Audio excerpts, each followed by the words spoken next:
passed or who beat the Fallout 3 speedrun record. Oh, yeah. Did you do that for Summer Games Done Quick? I believe so. If not, it was right around, it was that same weekend, it was right around the same time. He beat Fallout 3 in 23 minutes. From launch of game, character creation, to finishing the game. And you're a baby for like 45 minutes. No!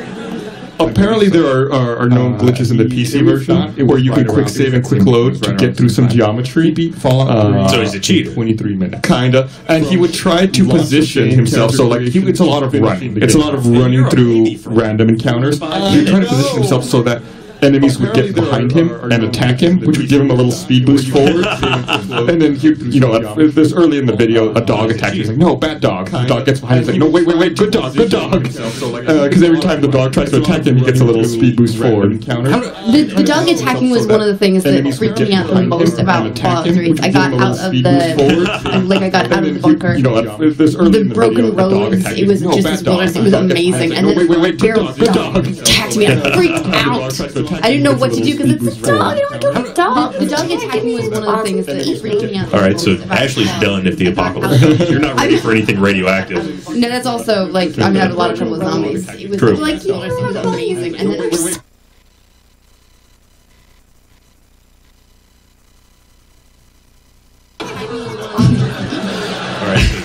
Is leveling and equipment management. What did he do? Just not. His time was actually 23 minutes 11 seconds. Was he level 1 to the end? I don't remember off the top of my head. But I guess there's also a glitch where he was able to go through the rubble to get to GNR a lot more quickly. Again, it's just like, so it's a lot of like.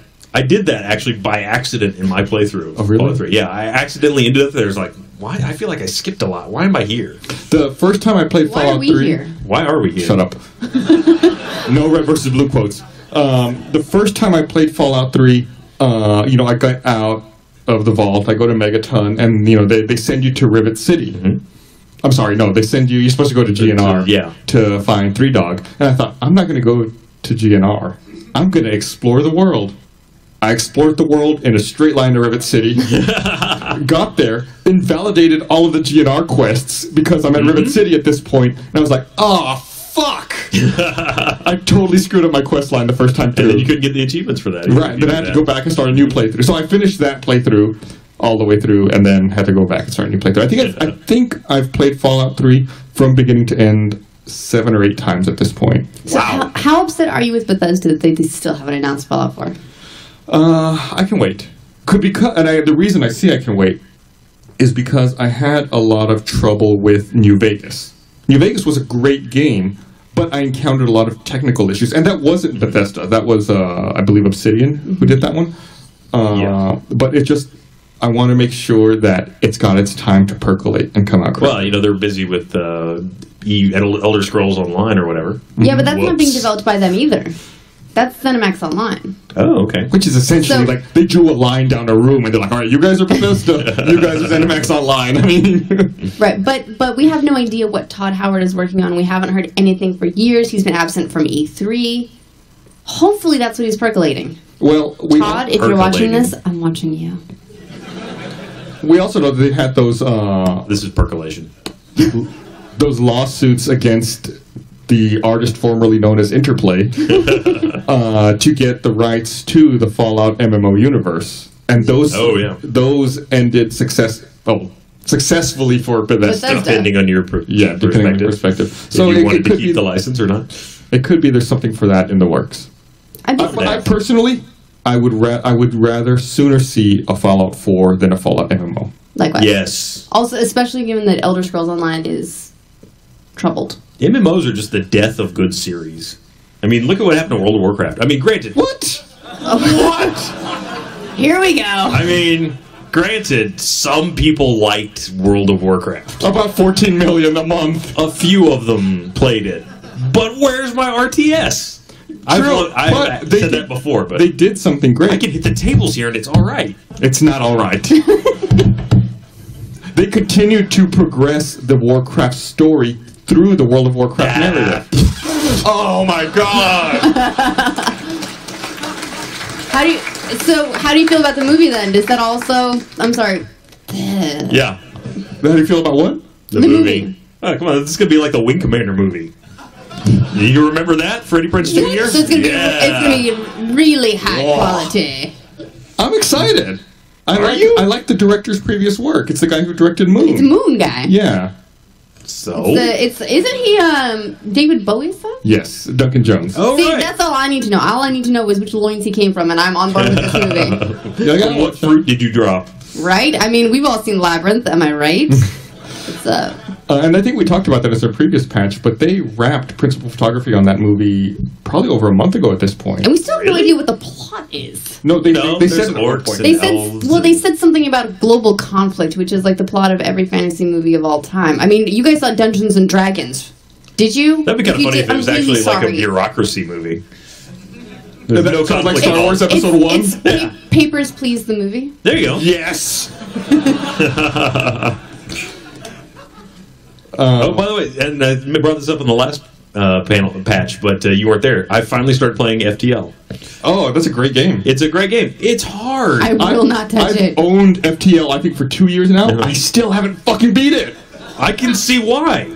I mean, all I do now is just try and unlock ships, because it's like, I got to the last sector. Well, that's a good game. Eventually, you get to the point where it's like, half of my ship is on fire. Mm-hmm. I don't have enough crew to put this out. And Teddy and Fred are dead. I will vent the entire ship and save one person.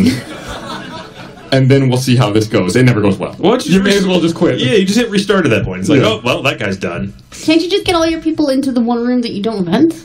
You can, if you happen to have a working... Now, you really want to go into this? As long as you have a working door system. As your working door system, and as long as the fire isn't between your crew and your safe room. Right, and you got to have oxygen. There's only one station on a ship. You can't just decide, I'm going to vet everything except this one room. You can. If your doors are working. No oxygen, maybe the doors aren't working, maybe you're still under fire. Maybe you're on fire. What happens if you vent your door repair guy? You vent the door repair... Well, any guy can fix the doors. Just some are faster than others. Okay, well, that's just unlikely. As it turns out, you don't need to develop actual additional skills to open and close doors. That's one of the subsystems that you're just... What about repairing them? I mean, what... You walk into the job 100%. All right, let's go have you repair the elevator doors. I'll do it. Don't ride the elevator. So, according to ScreenRant.com, the Warcraft movies events will reportedly unfold against the backdrop of orcs and humans and Tides of Darkness, the first 2 installments in the beloved series, rather than the looser, more open-air experience of World of Warcraft. Wait, hold on. Looser. Wait, did you say series? Reportedly the first installments in the beloved series, yeah. The orcs and humans and Tides of Darkness. The first installment in the World of Warcraft Okay, just checking if this was going to turn into one of those trilogies that actually where the third part is split into the 2 parts. No. That entirely depends on ticket sales. Fucking Hunger Games. Yeah.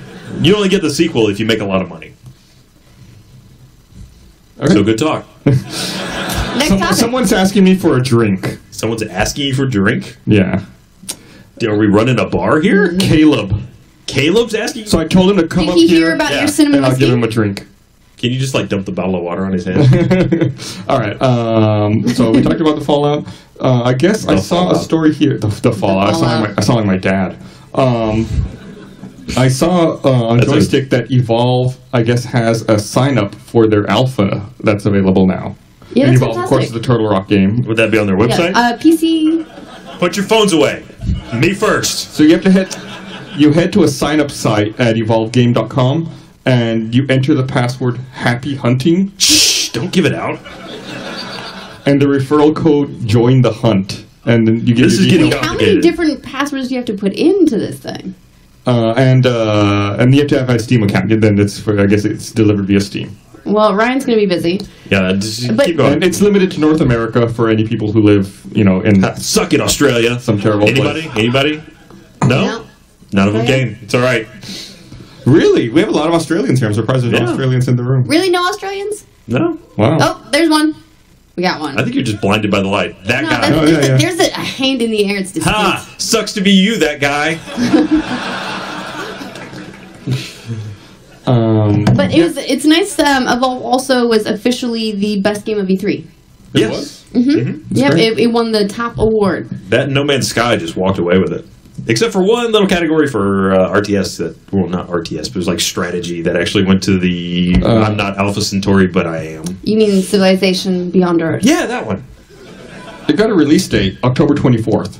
28th. Really? I just read 24th. Fight. He's the one with the internet. Trust him. I've got the info right here. This thing isn't just for show. It has tons of great information on it, too. But yeah, so I guess Evolve came out.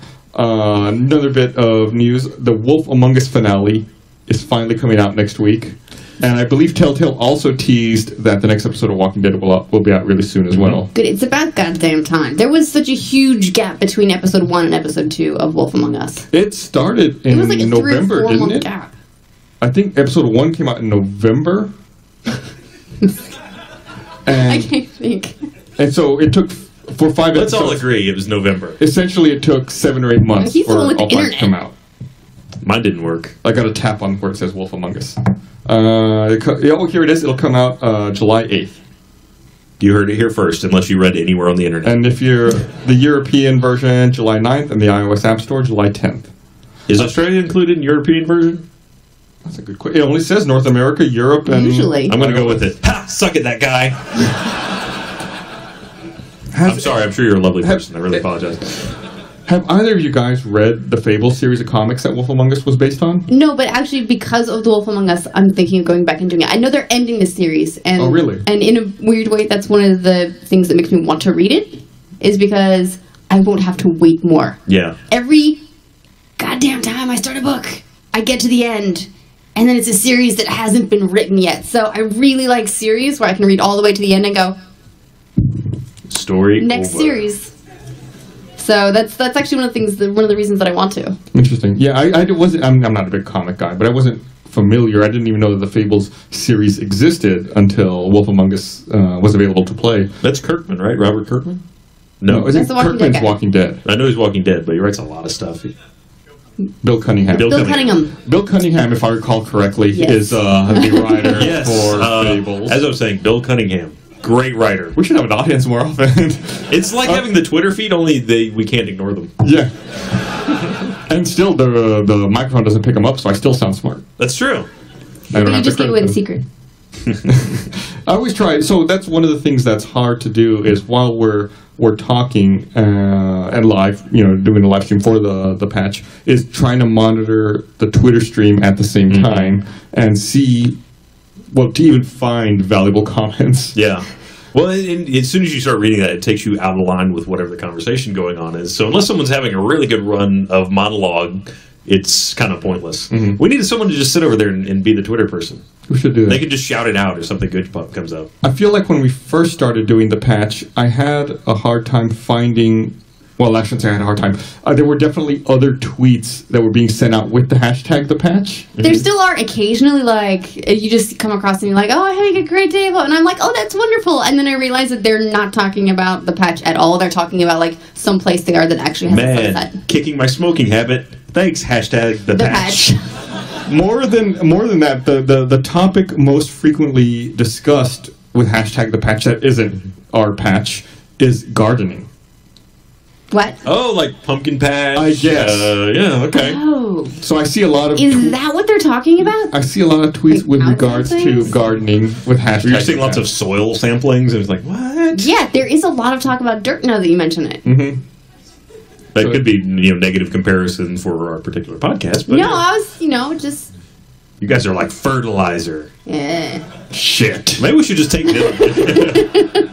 I'm not going to say it. We just take them with us. That works out, right? Yeah, I like having the laugh track. Actually, having people respond makes this a very different experience. Yeah. Or it's just maybe you get Kara to laugh. or say, ew. Yeah, or gasp in outrage. Yeah, just like that. Just like that. She's got the outrage thing down a little bit better, but you guys were close. She's very precise with her outrage. If I say cunt right now, I'm sure she's gasping somewhere. I'm okay. That's it. I lost him. So, when I think I just heard Kara scream, actually. When we first started the patch, in the first episode, we weren't sure what we were going to call it. We had wanted to do this video game podcast for a long time, and we just couldn't think of a name, so I was like, let's just call it Rooster Teeth Game Hour and get it out there. You really, really wanted it to be Hour. Yes. And I hated that put in the name so much. We had to immediately, like Bernie and I sat down for an hour trying to figure out what to call it. An hour. This keeps coming back to an hour. Hey, that's right. It's oddly circular. And I still have this piece of paper where I was writing down ideas. Like we were talking, and then it was just like a stream of consciousness, list of words like game update, system update, the byte, the bit, playing around with all these different words, and it's this long like stream of conscious list of words, and the last one is the patch, and I was like, perfect. I think Bertie's the one who actually said it. He said, "What about the patch?" And I said, "Yes, that is it. We're absolutely going with that." Yeah, the other hard thing about naming shows is you have to be like, yes, this one, and then you have to go and you have to Google and find out how many other shows are called that. I think at the time there was one other podcast called The Patch. The Patch. About gardening. Go figure. I think it had updated. It was updating like once every 2 months and hadn't updated in 4. So I was like, I think this is safe. I think we can take this. I think they're not doing this one anymore. Well, did they have a great groundswell that we could have just stolen? I don't think so. Not with that infrequent of an update cycle. It's like the voices are all different, but the content's still great. They switched from gardening to video games, which is a weird turn, but I guess it seems to have worked out well. Plants vs. Zombies was a good entrance into the market. We just kind of made the transition. I'm impressed. It's a good one. That was good. Thanks, everybody. I'm done. No, it's okay. No. Really, don't reward me for that. Yes. Don't reward me for that. One of the other, I guess, big moments, but turning points for the patch was when we moved to stage 5 and finally got our actual set, which we debuted in, was it May when we moved to the new? Yeah, it was honestly, it was 2 episodes after the move.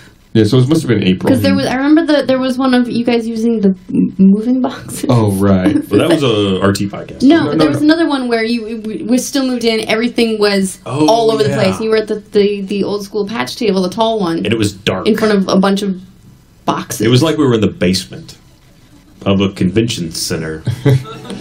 Much like this one. So I guess we debuted that in April, and we had been working on that concept, I think, since November or December before that. The new set? The new set, yeah. Patrick and I were looking for set designers. I don't know where Patrick is. He's here somewhere. Yeah, what are you? Hey! Patrick is everybody. Our director of broadcast.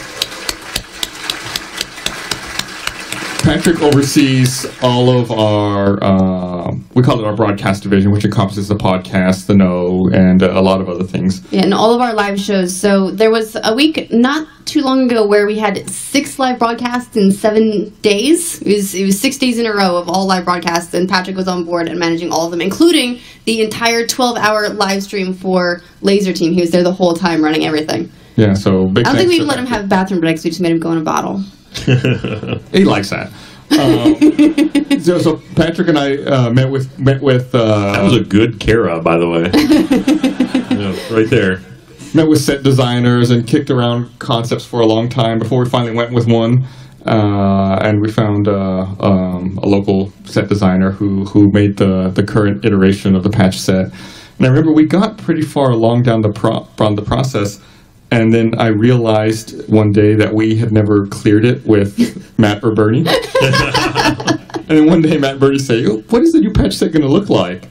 So I showed them some drawings, and of course you can't tell from drawings. They were like, this looks terrible. I was like, no, wait. When the designer talks about it, it sounds a lot better. Like, he really brings a good talk game. Yeah, let's let that guy come in. So he came in and explained it all, and they were like, oh yeah, that sounds awesome. And then would he come in and just like put a bottle of vodka on the table? Like, listen, let's get to the bottom of this, and I'll tell you all about it. Because now we know how Ryan runs his meetings. Because when you look at drawings of that set, it looks crazy. It's just lines everywhere. Purple lines everywhere. A lot of pastels. Yeah. You have to embrace the parallel, really. No, nobody? Parallel lines? Go this way? Good. Okay. No. Oh, wow. It wasn't even a joke. I was just saying it's lots of parallel. You're right. It wasn't a joke. Well, fair enough. But I really like that new set. The problem we encountered is that we are still using the shitty cameras that we started the Rooster Teeth podcast with. These are the cameras that I walked into Best Buy and I literally said, "Give me your cheapest Sony Handycams." Wait, they're here. They're what powering this live stream, I think. No, wait, we got real camera out there. Never mind. Oh, good. What's up, real camera? It's in some of the other smaller panel rooms. Like the one with lenses. In some of the other smaller panel rooms, we use some of those cameras out here. Are you sure you want to upgrade? I mean, honestly. Why not? Let's hear Ryan. You're a PC guy. You should be all about upgrading. I'm just saying, some of us have SD faces in an HD world. You're right. Some of you do, Ryan. I'm embracing the fact, all right? Like, right here. This is great in less than 480. See, Ryan, look right into the camera. The beautiful thing, Ryan, is that... What is this? Is this 1080? We need to get it. We need lower resolution. Can you just, like, fog up the lens a little bit? But the big thing is that we now have, like, actual lighting. In the old studio, it was like, oh, we should start here, and maybe over here, and then maybe drop one down in the back. And this week, actually have a lighting guy who came in and rigged. Like, he has this whole thing, it's just like these lights hanging down. You don't look up, because you'll go blind. It's like the light of God. It's amazing, and it makes you pretty. Does it? Well... Oh, that's very sweet of you to say. Yeah, pretty-ish. They do what they can. Honestly, it looks like you're on a surgical table about to be dissected, is what it looks like. Right, but you're pretty. All right, I'll take it.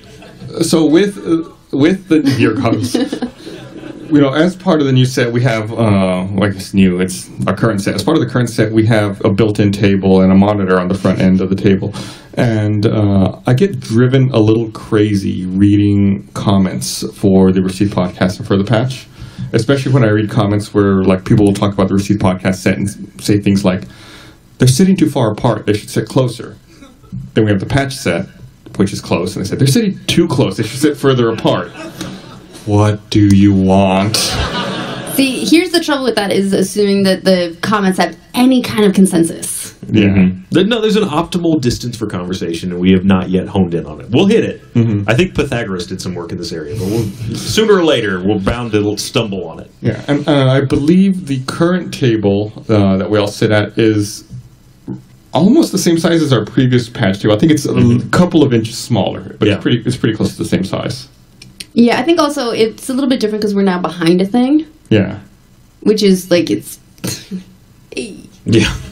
Well, the first week we did the patch on that set, I had trouble because the armrest on the side was a little too high for me, so I was like awkwardly trying to put my elbow high or low or hide it. And now, little secret for you, I sit on cushions. We all sit on cushions. Yeah, in order to boost us up a little bit. Except for Ryan, we all have boosters. Apparently I have the optimal shoulder to elbow ratio for that table. Mm-hmm. It was designed for you.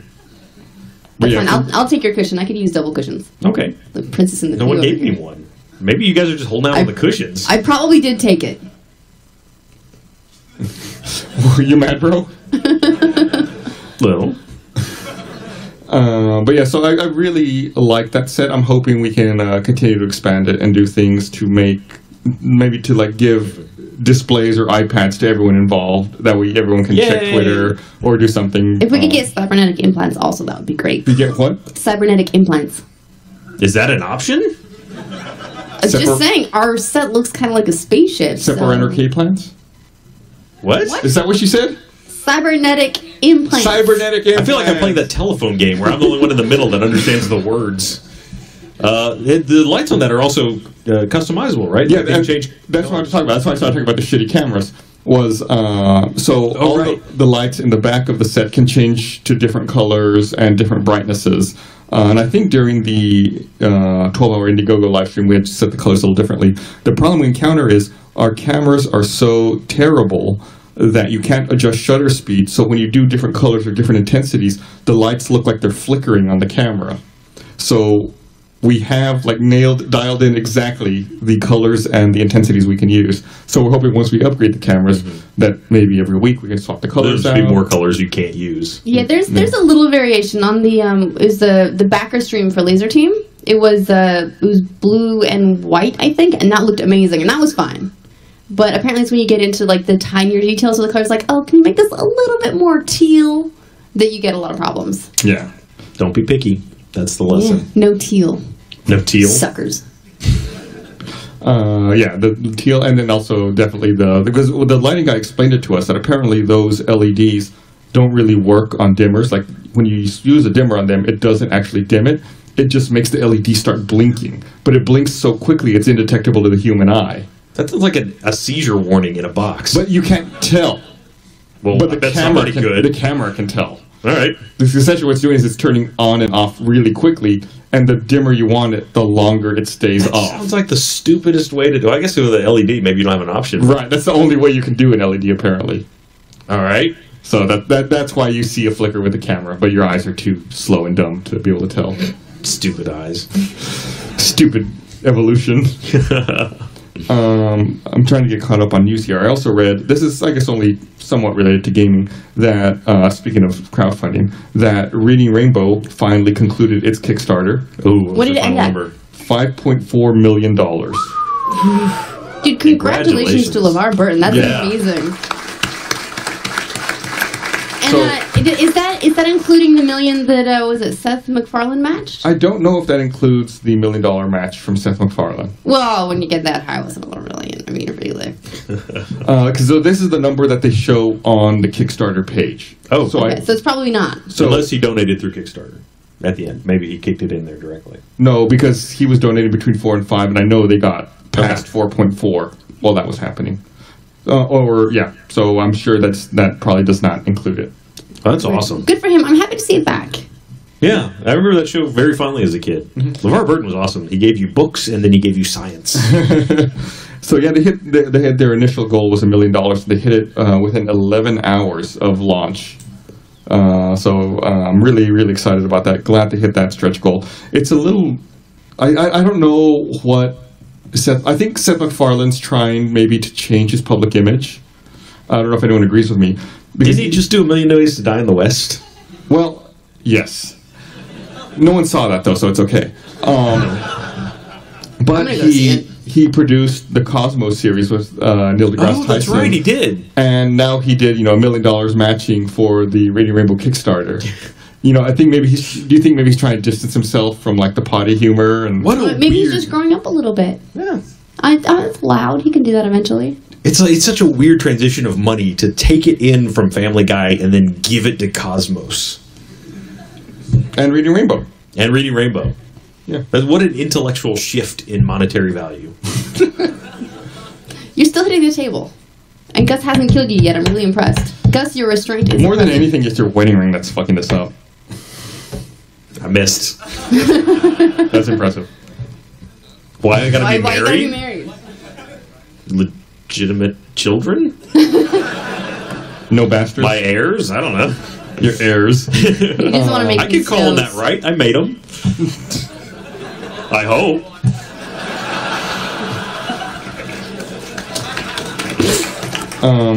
I guess I should mention also that we are open to taking questions. I see there's a microphone here. If anybody does have questions, you feel free to line up behind there, and we'll get to you. Hey. I do have a little bit of more video game news I do want to hit. Also, World of Tanks, the Xbox 360 edition, has a release date. How long do you think we can make them stand there?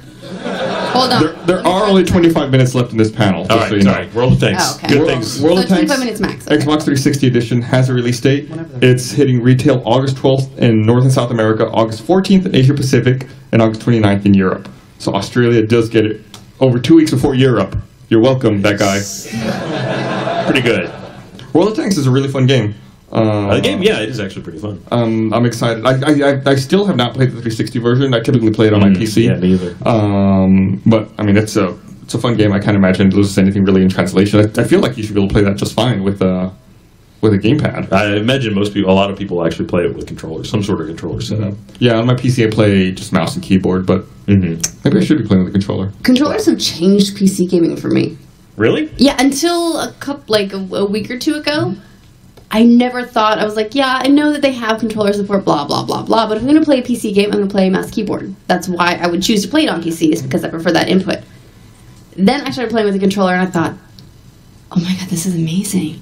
All these games, and now I've been playing, I played Star Wall, and I've been playing Towerfall, and I've been playing Guacamelee, I haven't touched the mouse and keyboard to play anything, and I'm like, I mean, some things a controller does much better than a keyboard. Like if you want to go diagonally, for example. I mean, you can hold W and S. Can you get me to Diagon Alley? Funny. I was so upset. Like, I wanted to play Brothers for a long time, and in Steam, when I would see that it required a controller, I not play this game any other way than having a controller. Yeah, for those who don't know what Brothers is you control two characters, you control one with each thumbstick. So the idea of like figuring out how to do that with PC would be just prohibitive. 2 mice. That's innovation. I feel like the last time I made this leap in controllers was during Quake 2. Because before Quake 2, I used to always play Quake with just the keyboard. Yeah. No, you know, and I felt like I was really good. And the keyboarders hated the mouse people. Yes, I fucking hated the dirty mouse people. There was 2 things that really set the people apart. There was the keyboard versus the mouse, and then the high ping bastards versus the low ping bastards. Yeah. And then once I got to Quake 2, I realized I could no longer keep up as just a pure keyboard player. That the mouse people could turn so much faster. And I would do things like I would try to change my POV settings to try to like see as much of the screen as possible to try to get an edge, but it just never worked. So I had to make that leap into mouse, and now I'm trying to make that transition again to use a controller. Keep both. Both have very useful times. You're not going to play an RTS with a controller ever, unless you really hate yourself. So I have a rebuttal. I have a very apt rebuttal. Fine, go ahead and lay out something very wrong. I'm sure they'd be happy to hear it. Civilization Revolution. So good. So good. Controller. Absolutely. And Civ Rev 2 just came out. I don't want to talk about it. It's mobile only. It's mobile only. You have an iPad? The problem I had with Civ Rev Mobile was that it drained my battery too quickly. That's why I didn't like playing it on mobile devices. So your rebuttal is a neutered version of Civilization. Oh, fuck you. Revolution is the ultimate distillation of the Civilization series. It takes all of this crap, throws it away, pulls out the necessary pieces of it, and makes a beautiful, harmonious game. Ryan, I'd like to point out that you're sitting between us, and I think between the two of us we could take you. Because you can't turn. You're in a fight like this constantly. Your back is to one of us, no matter which way.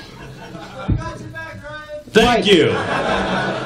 Fight. Civ Rev is a great game, and Revolution 2 just came out for me. Admittedly, I've never played it, so I'm not going to talk about it. Any more than I already have. What, really? The big problem I had with Civ Rev... He's getting a whole fight about a game you haven't played. Yeah. That's what he does. The big problem I had with Civ Rev Mobile, also, in addition to draining my battery, was once you got nuclear weapons, it became really difficult to target them off screen. Oh, you couldn't like drag over? Right. And it would like That's the worst part of any kind of mobile, is that edge detection when you get to the edge of the screen. And every time I would launch it mistakenly. It's like, great, I just fired a nuke into the water. Norway, I'm sorry! Yeah, so those were my problems. I have not played the new mobile version. It just came out. I've been busy with RTX. But I know as soon as we're done with RTX, I'll be checking it out. Maybe if I can hook up a controller to it. They have controllers now? Yeah. We talked about it a few weeks ago. Razer has that Jungle Cat controller. And it better work with that game, or there will be anger. Or you can just play Civilization on the PC. Ryan, you need to stop. There's like a future one coming out, I hear. It's like Alpha Centauri, but not. All right, well, let's hit the questions here. What's up, man? We don't have to hit him. We can just ask what he wants. Let's love the questions, man. All right.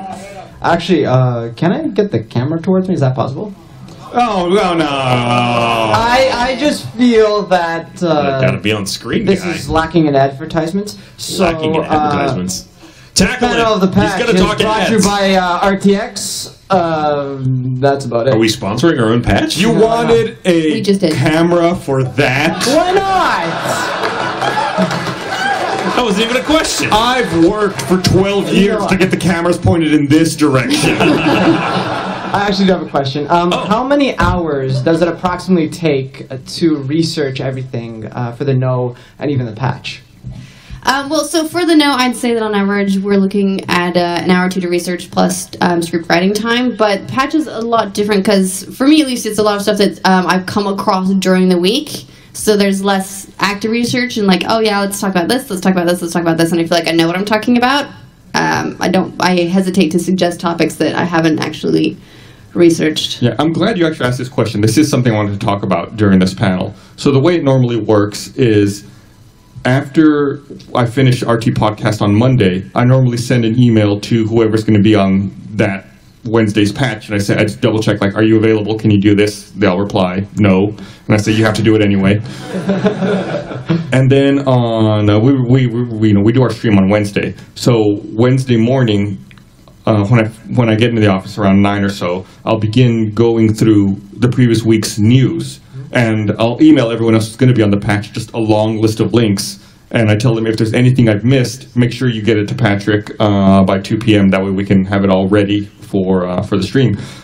So if I start at 9, it typically takes about 2 to 2.5 hours to read a week's worth of video game news from like about 3 different video game sites to make sure I try to get a balanced view and try to get all the news and not try to miss anything.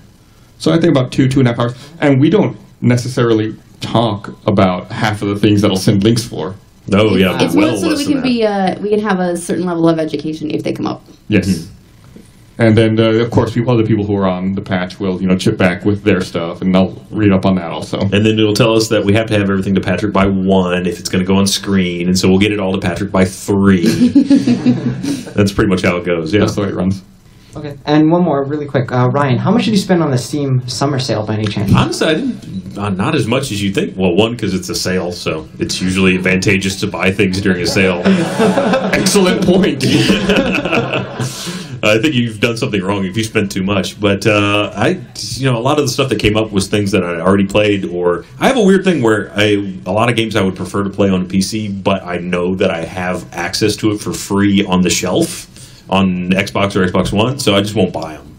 I'll buy a lot of things that are like legacy, like I did just pick up FTL, and I bought Spore just because I remember playing Spore forever ago. It hasn't improved as much as I would have. I was gonna ask. Has it improved at all? No. But it might still be good for a video, so sometimes I'll just pick things up for that. The what? Is that a hint? No, not yet. Sorry, no Spore video thus far. I actually did not get anything in this most recent summer sale. Nothing? Not a thing. Just because between my move and getting ready for RTX, like my gaming PC is somewhere. I don't know where. And then I've been so Have busy you seen here. this PC? Yeah. But I'm excited. My new place that I moved to, I'm going to have a dedicated PC gaming room where I can just set... A whole room? A whole room. Are you going to put like surround sound up? Yes. I'm proud of you. you. Are you going to get one of those pods? Yes. I'm just saying yes to everything now. Speaking of pods, by the way, I'm going to derail for a second here. Have you guys seen the Mech Simulator things that are out there? That's pretty fucking cool. Yeah? That used to exist in like only Dave & Buster's. You have to go there to play that. That's one of the 2 things you could play there: the Pterodactyl Nightmare and then that, which also it was running like Mech Warrior 2, and it was running Red Planet, which no one remembers probably. But now I think they've actually upgraded. I went and talked to the guys for a while. They've got Mech 4 running on it, so it's like only a decade old in terms of software. But if you guys want one of those immersive, like, multi-display things, they're out there on the floor. That's some of video gaming history out there. That stuff's cool. I like. Yeah, I play games too. Word. I like that stuff more than I like Oculus. So you want to be wrapped in it. You don't want to wear it on your head. Yeah, I would much sooner get into it, play it for a bit, and then be like, all right, that's it. And then put some fucking stupid-ass thing on my face. I mean, there's something to be said for practical. Yeah, I mean, because you can reach out and touch things. Oculus, it would just be like... Then your cat gets in the way, and... The cat might like it. Oh, pet. Okay. Oh. pet. Some of you will and that's also why you gotta be married. I'm just saying that. I'm just copying you, man. Yeah. All right. Okay, thank you. Yeah, get out of there. Hey guys. Hi. One of the biggest things that I think is kind of bringing down gaming is the pervasiveness of microtransactions. In the case of EA, pay to win and all that good stuff. I was actually wondering what you guys thought might be one of the things that contributes to the downfall of gaming, actually. The downfall of gaming. Like if we were to have another... Dark Age? Yeah, are we going to be burying things in a landfill that 20 years later they'll go dig up? That's all digital now. Look at all these copies. Look, the ones and the zeros. Either that or maybe something that's just y'all's pet peeve about the current state of gaming. I mean, microtransactions seem to occupy their own. It's almost become a genre of game. The free-to-play / microtransaction game, and there's still a lot of titles being developed that don't have anything to do with that.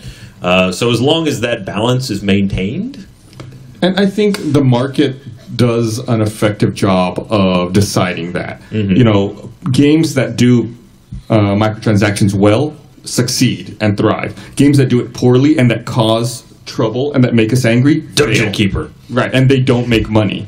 So I think the market does a good job of deciding and policing that. That's my opinion anyway. I don't know if anyone necessarily agrees with that, but that's how I feel. I'm okay with microtransaction games as long as it's done correctly, and there are definitely cases of that. Yeah, I'd say, in my opinion, a bigger risk is actually just that more games are coming out in a less finished state. Or, you can call it early access, you can call it Battlefield 4, whatever you want. But just there's a lot of games that when they come out and you buy them, you pay money for them, they aren't finished, and the developers rely on the ability to patch to make the game complete. Granted, back in the day, they'd find a bug. They'd already printed the cartridges, and it was too late to change anything, so they just call it an Easter egg or a feature, whatever. Throw it in the manual. So it still happened, but it seems like it's much, much more pervasive now. A lot of games release near broken, and they rely on consumers who bought the game to test the games. Just like those heist Easter eggs in GTA 5. That's weird. Are those coming out ever? God, I don't know. Maybe a lot of people are now theorizing that maybe with the next gen console release they'll hit and try and make a splash. What if? Okay, let me pose a question for you. What if Xbox One and PS4 versions of GTA 5 come out and heists still aren't working? What if it still says on the box that there are heists and then you plug it in, it's like, oh yeah, there's no heists? Then we'll all be really extra grateful for Achievement Hunter. What if you plug it in? Thank you. And there's the GTA Online isn't there, just like it was when the 360 release. Yes, you got a 2-week delay. Yeah. Yeah, that's fucked up. I think that's when you get the pitchforks and the torches and you go to the Rockstar's headquarters. And you give them $1 billion. You suggested it. I didn't do it. Yeah, I agree with you. I think, seeing things in early access and unfinished states is definitely a danger. Yeah, I mean, there are some that do a very good job of it. It's just the ones that don't that I think could ruin it for everybody. There's always an exception to the rule, and someone will do it right and do it very well, like Minecraft, and someone will do it very wrong, and that person will sell some copies and then get hated on the internet forever. So, awesome, thanks, guys. Yeah. What's up, man? Hi. Hello. I have a request and a question. A requestion? I have a requestion, yes. So my request is, can I get a high five from Ashley, a hug from Ryan, and a menacing grimace from Gus? One down. One down. Thank you, Gus.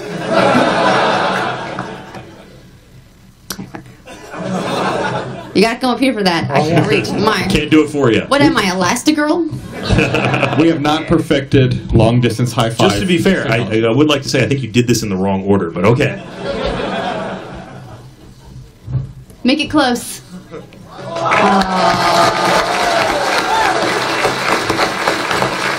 You got a second grimace from Gus. That was actually just an ad for my hug booth that'll be set up outside. $5 a hug. You can cut my ass, but it's all right. $5 premium hugs. Premium hugs, yeah. I wish I had known that earlier. And my question is, do you guys think you'll have any special guests on the patch anytime soon? We talk about that quite a bit, actually. I think myself personally, I've wanted to spend this first year establishing the patch as what it is, video game news.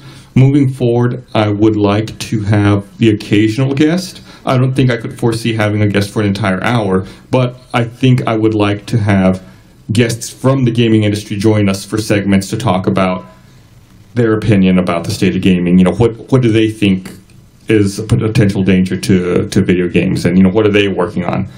So yeah, I'm definitely open to it. I think that's something we're going to start working at in year 2. Bye. Bye.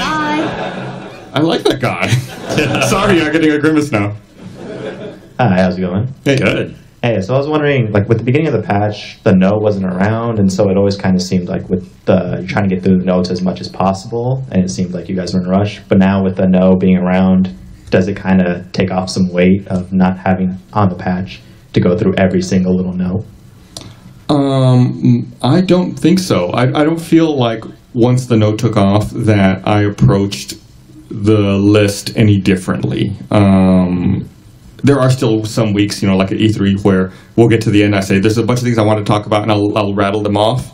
But I feel like maybe I've done a better job of hiding the fact that we haven't covered as much stuff, which may come across as being more relaxed about not having gotten through the list. Yeah, and we've been on the last couple of weeks as well, where is the reason we've been running long, Gus, is the last couple of weeks we've actually done a lot of show and tell as well, like actually showing off the games that we've been playing and talking through our experiences with them, which is something that we don't do with the news updates on the nose. It's a nice distinction for the patch as well.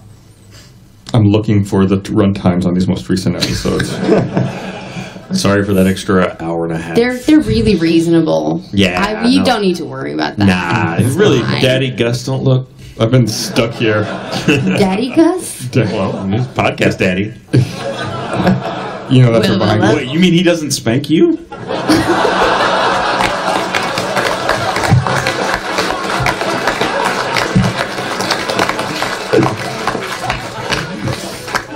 Man, I feel left out. You didn't get the hug either. I did. I got a high five though. You did. Yeah. All right. Happy 4th of July. Of all the big AAA console exclusive titles that came out at A3, which one would you most like to see go multi-platform? Ooh, that's a really good question. So let's talk about big AAA exclusive titles. I can think of Sunset Overdrive, The Order 1886. What else? What am I missing? What? I heard 4. Uncharted 4. Yeah. That's a great one. God. Oh, Smash. Oh, man. Some Smash Nintendo Brothers. stuff. Shh, Nintendo. The Captain Toad game. Ryan, I will kill you. It might be something weird. At least I got a hug first. I think for me, it might be a weird title like the Captain Toad game for Nintendo, just because I'm not a big Wii U fan. But Nintendo announced a lot of Wii U games I was interested in, like Splatoon, the Captain Toad game, whose name I can't remember right now, but seemed fucking awesome at the time. Captain Toad Treasure Hunter? Treasure Tracker, that's it.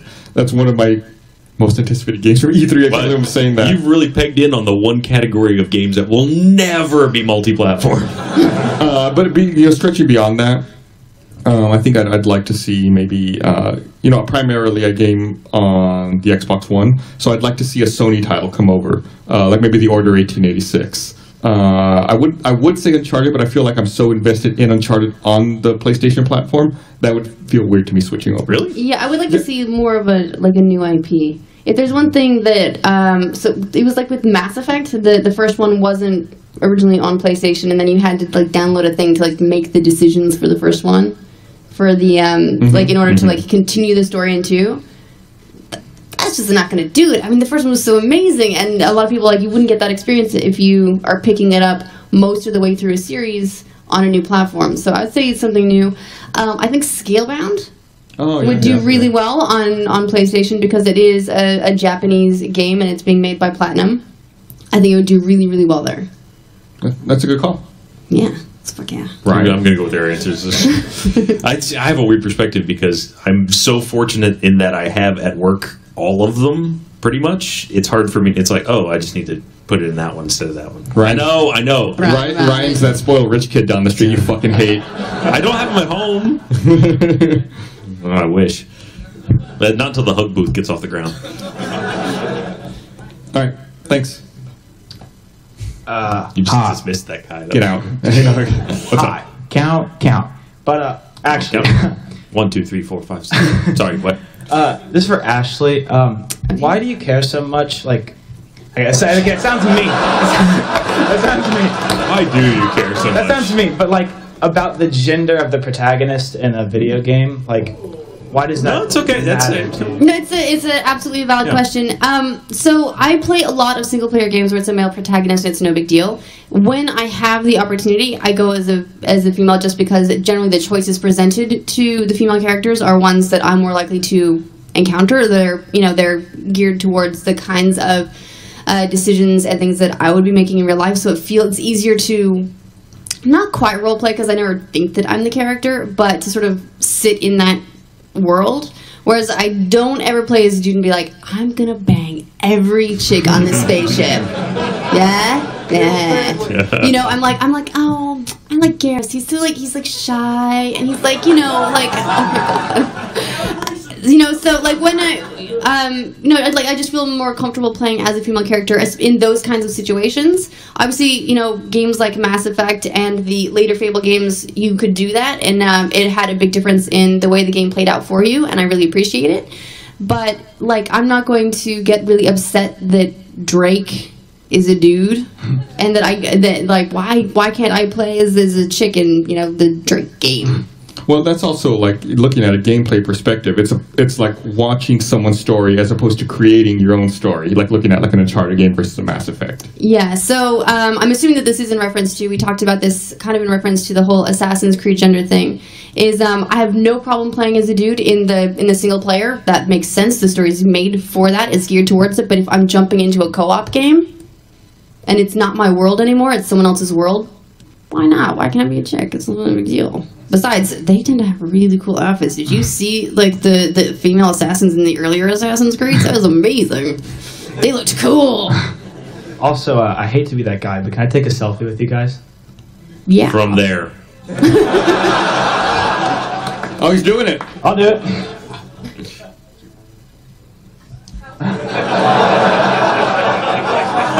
Thank you. All right. We probably have time for one or two more questions. We're pretty much at time, so better be good. Gonna try. After what happened in the latest spoiler cast, is the know while you go, is that kind of like a way of bringing that back, but in more controlled setting? Or? So, not exactly. So we've done just a couple test segments for something called Know Before You Go on the Know channel, which is not really affiliated with the patch. We can talk probably more about it in the Know panel on Sunday. Okay. But the gist of it being that it's more where the spoiler cast is like, you've watched this, let's talk about all the crazy shit. Sometimes incorrectly. Just saying, that's the thing. The Know Before You Go is more of a primer for new entries in a series. Like if you just like, I don't have time for all this, but I want to know what's happening going into it. So it's they sort of approach from different directions. Okay. Thank you very much. All right, and one more, last one. Sorry, guys. Sorry, everyone else. Oh, look how they hang their heads as they walk away. We really like you guys, except Gus. All right, what's up, man? Do I have time to ask 2 questions? You better make them fast. That was one guy behind you in line is going to shake you. We should have done the whole lightning round thing. The lightning round always goes well. And you ask them simultaneously. All right, what's up? Okay, first of all, I've always liked your opinion on video games, Gus. I've always appreciated what you have to say, because... Look at that guy, by the way. Fucking alpha move. Someone sees everyone else leave the line and gets up and gets in the line. That is some alpha male pissing on you. Bold move, my friend. Wow. Yeah. Okay, I'm sorry. You like Gus, so you're questionable decision maker, but all right. Whenever I hear a game that Gus is enjoying to play, it's usually a game that I also like to play. You bought Papers, Please, didn't you? I did. Yeah. Great game. And so I just wanted to hear from you guys, what if you could pick one game coming up soon that you really want to play, what would it be? And I'm most interested in Gus's opinion, and you guys can answer if you like. I was really excited about Sunset Overdrive, but I lucked out.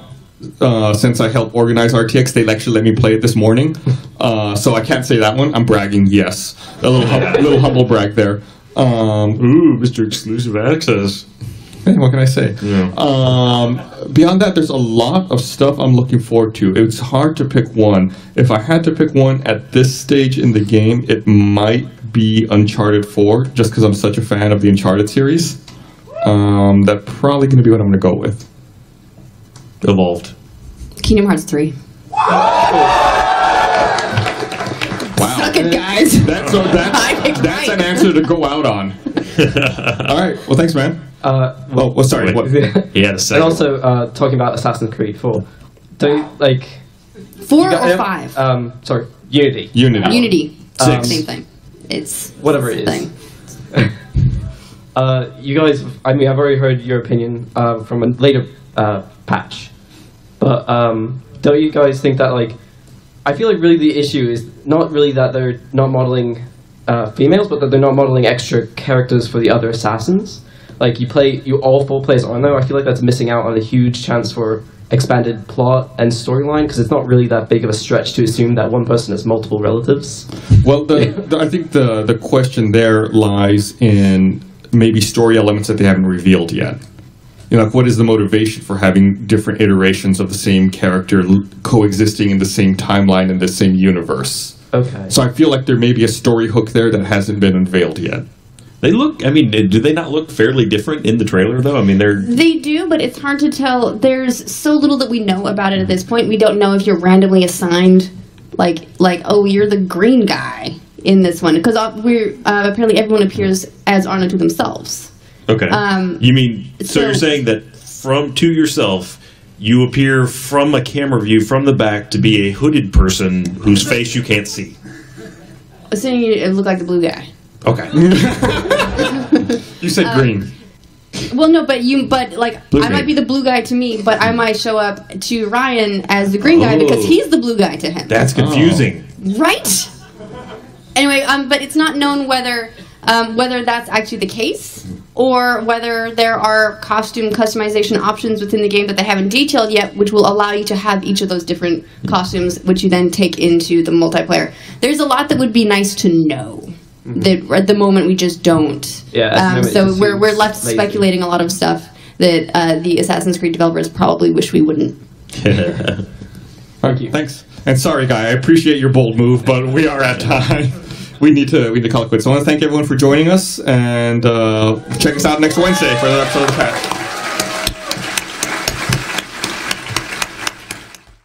Hi, Jeff.